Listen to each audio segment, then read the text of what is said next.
le jeune homme ramassa casuellement une branche sans savoir que celle-ci se transformait en une épée légendaire.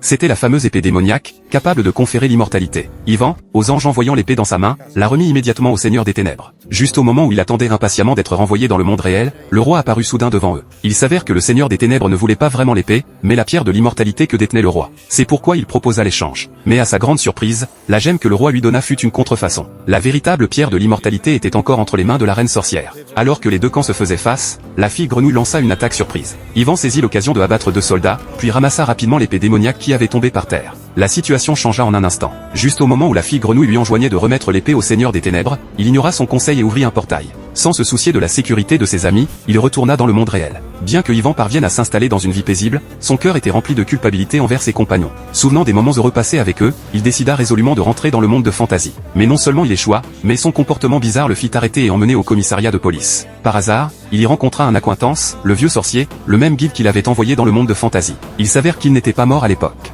Le vieux sorcier ouvrit immédiatement un portail avec sa baguette magique, et Yvan sauta dedans sans hésiter. Mais à son arrivée, il fut capturé par les soldats du roi et emmené au palais. À ce moment-là, le Seigneur des Ténèbres et les autres étaient sur le point d'être exécutés. Le roi et la reine, vêtus de leur parure royale, prévoyaient d'insérer la pierre de l'immortalité dans l'épée démoniaque pendant l'éclipse. Ainsi, le roi pourrait obtenir l'immortalité comme le Seigneur des Ténèbres. Dans ce moment critique, Yvan sortit le pistolet qu'il avait apporté du monde réel. La reine, voyant cela, se jeta sur lui et le plaqua au sol, mais le roi fut touché par une balle et tomba. Cependant, au prochain instant, il se releva. À la stupeur de tous, Yvan tira plusieurs fois, mais le roi resta indemne, il semblait avoir déjà atteint l'immortalité. Maintenant, personne ne pouvait le tuer. Pour affaiblir la capacité de combat du roi, Yvan, qui était un habile parleur, utilisa des railleries et des défis, et réussit à faire baisser l'épée démoniaque du roi, qui décida de faire face à Yvan dans un duel de guerriers. Mais Yvan, un simple mortel, n'était pas à la hauteur du roi. Il fut rapidement contraint de reculer devant les attaques de ce dernier. Pendant ce temps, la fille grenouille s'échappa discrètement de ses liens. Elle se mit à combattre la reine pour l'épée démoniaque, et lors de leur lutte, la pierre de l'immortalité tomba par terre. Elles se battirent désespérément pour la récupérer, aucune ne cédant.